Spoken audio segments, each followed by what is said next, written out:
Pierre, Mélanie, on prend un moment pour parler de différents dossiers qui touchent la MRC de la Côte de Beaupré.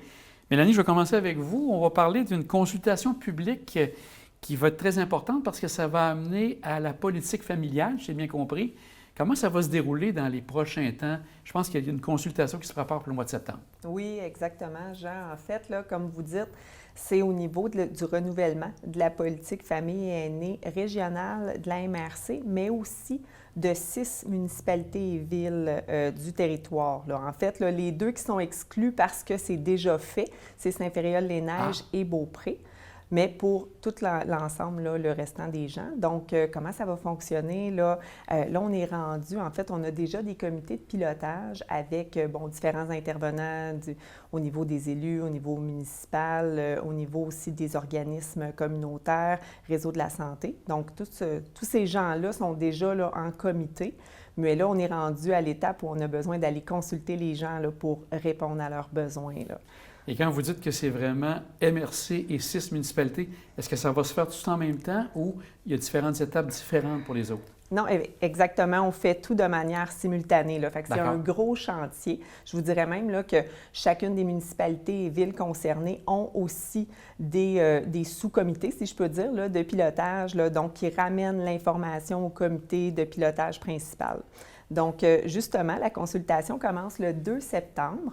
Pour tout le mois de septembre. Donc, un sondage là, qui va être disponible en ligne sur le site de la MRC. Également, là, des copies papier qu'on va pouvoir retrouver là, dans les différents hôtels de ville, aussi dans les organismes communautaires, notamment ressources familiales. Il va y avoir aussi l'association bénévole qui va les avoir, Main-d'œuvre l'appui, puis peut-être d'autres, peut-être le Saint-Fé-Café à voir. Des endroits où ce que les gens circulent peut-être plus régulièrement. Là. Exactement. Puis on invite vraiment les gens là, à participer parce qu'en plus du volet pour aller recueillir l'information pour la politique famille aînée, on a aussi un volet pour la mobilité durable. Donc ça, c'était une recommandation du chantier. Hein, si on se rappelle la démarche Agir et vivre ensemble, on a eu un chantier sur le transport, puis ça a été une des recommandations de se doter d'un plan de mobilité durable là, sur le territoire. Donc, on a une section là, vraiment dédiée là, au niveau des questions pour voir justement les défis des gens, les besoins, actualiser tout ça là, pour notre territoire. Pour la mobilité durable, est-ce que Beaupré et Saint-Féréol seront aussi consultés? Exactement. C'est pour ça qu'on ne fait pas de distinction. Là. On encourage vraiment l'ensemble des citoyens parce que, comme je vous mentionnais aussi, c'est la mise à niveau de la politique régionale. Hein, au départ, alors régionale, c'est l'ensemble là, des municipalités et villes. Je comprends. Donc aussi, je pense qu'il y a aussi du MADA qui est tout ce qui touche la partie Amis des aînés est touché avec tout ça, avec cette politique familiale-là également. Oui, exactement. L'année dernière, en 2024, nous avons reçu au niveau de la MRC une subvention là, de 48 000 là, pour nous aider justement à faire cette mise à jour. Mais on a choisi, là, même si on n'a pas eu de financement au niveau du secrétariat ou du ministre de la Famille et tout ça, de faire quand même, là, de jumeler les deux ensemble. Là. Et le tout devrait arriver au niveau d'une politique au début de l'année 2026 à ce moment-là, ou un peu plus tard dans l'année? Oui, c'est ça. C'est ce qu'on vise là, le premier trimestre. Là. Si tout se passe bien, là, ça serait pour mars 2026. Bien, c'est bien. On va donc surveiller cette grande attention. Pierre, de votre côté, il y avait la navette fluviale. On était bien sûr un peu tous déçus de voir que malheureusement, après 3 ans, ça n'a pas pu être... parce que le projet pilote était de 3 ans. On n'a pas eu de navette cette année. Est-ce que pour 2026, on peut espérer avoir quelque chose de ce côté-là? Est-ce que ça regarde bien de ce côté? C'est un dossier qu'on travaille, mais effectivement, c'est un projet pilote sur 3 ans qu'on a eu. On a eu un succès avec ça. C'est quand même les gens l'ont adopté, l'ont pris, les touristes l'apprécient aussi, et c'était bon pour la région. Donc, nous, ce qu'on a fait, quand on a appris que le financement n'était plus disponible après les 3 années, on a rencontré le ministre, la capitale nationale, donc M. Julien, il nous a dit, oui, il est ouvert justement à essayer de trouver une solution pérenne, donc pour plus qu'un projet pilote, et de s'assurer de trouver un financement à 3 parties. Donc, lui, il voyait l'utilisateur, la ville de Sainte-Anne et le gouvernement à 3 pour avoir une pérennité dans le projet.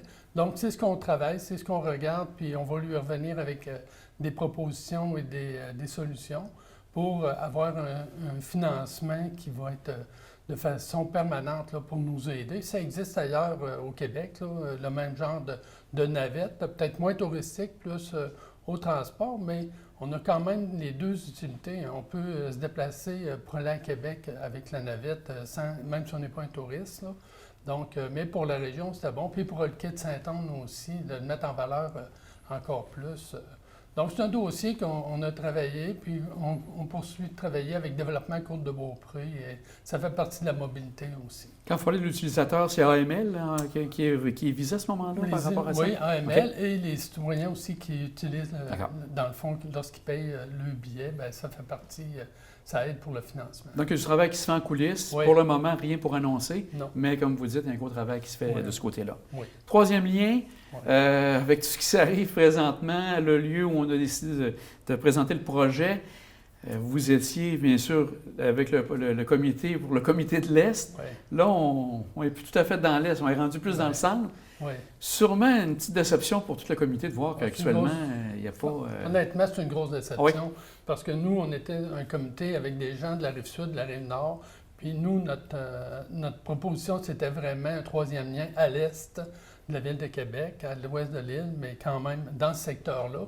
Puis je disais, même j'ai dit au ministre, à la ministre, à un moment donné, c'est un projet qui a été débuté dans les années 70, si on veut s'en rappeler, là, parce que l'autoroute Félix Leclerc aujourd'hui, mais la 40, là, l'autoroute de la capitale, était prévue d'un prolongement jusqu'à l'autre bord. C'était ça le projet initial à l'époque. Là, eux, ils ont analysé 5 corridors, ils ont éliminé, puis ils ont gardé, à mon sens, le pire des scénarios. Donc là, présentement, ils sont en étude, mais comme tout le monde, je suis très sceptique d'avoir choisi le meilleur endroit et la meilleure possibilité. Donc, ça va être difficile de ramener du côté Est avec ce qui a été décidé dernièrement. Oui, mais des fois, là, on est mieux de ne pas avoir de projet tant qu'avoir un mauvais projet. Puis, à mon sens, je pense que ce n'est pas le bon projet. Aussi, bien, il y a le Mont-Sainte-Anne. De notre côté, vu peut-être des gens en général, il y a eu un grand feu d'artifice en décembre, une belle annonce. On se retrouve en août. De mon côté, j'aimerais savoir, est-ce qu'il y a des choses qui se travaillent, on pourrait dire, en coulisses? Parce que de façade, ça ne semble pas bouger. C'est sûr qu'au départ, les gens l'avaient dit, ça allait prendre un peu plus de temps pour commencer à voir arriver des travailleurs, arriver à voir des travaux sur le terrain. Mais est-ce qu'il se développe des choses actuellement? Bien, là, présentement, on comprend que ça se travaille au niveau de l'administration, autant le Mont-Sainte-Anne que le gouvernement du Québec et que la CEPAC, parce qu'on sait que la CEPAC est dans le décor aussi pour la partie plus à l'est. Donc, oui, c'est ça, à l'est.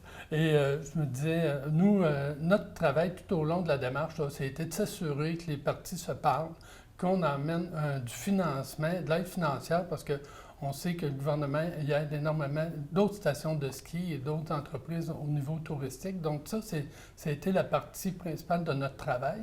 Ça a fonctionné. Donc, on s'est assuré que les gens, pendant ensemble, prennent des engagements d'investissement majeurs chez nous. Et là, présentement, les nouvelles qu'on a, c'est qu'ils travaillent encore, puis ils vont faire des annonces en temps et lieu. Parce que l'entente n'est pas encore finale, j'ai bien compris. Parce que c'est une entente. C'est pas un programme qui est spécifique, hein? C'est un programme qui est général, donc il y a plusieurs clauses à respecter et des engagements de part et d'autre pour justement s'assurer que le financement arrive et qu'on ait les résultats. Donc, cette partie-là, on les laisse travailler. Oui, on est comme vous, on aimerait avoir des annonces le plus rapidement possible, mais les discussions qu'on a avec eux et avec la CEPAC, c'est que ça se démarre, ça va très bien et on va avoir des nouvelles sous peu. Je sais que Mélanie, vous avez eu, entre autres, les gens qui sont plus autour de la montagne, Beaupré, Saint-Ferréol, Sainte-Anne-de-Beaupré, les gens de la CEPAC sont venus rencontrer différents intervenants.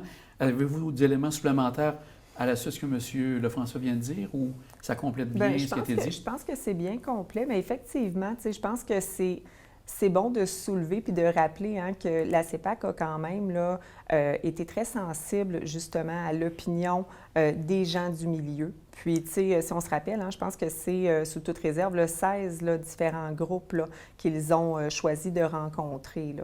Donc, tu sais, pour avoir justement leur point de vue de l'interne, pour par la suite pouvoir moduler leur contrat ou leur entente, là.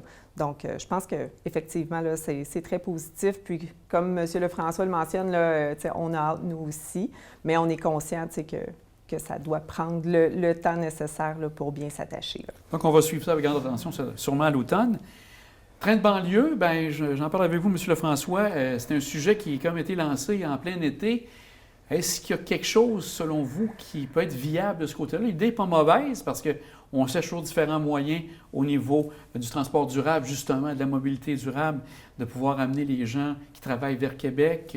Est-ce que c'est quelque chose que vous avez entendu parler ou on vous a déjà approché par rapport à ce projet-là?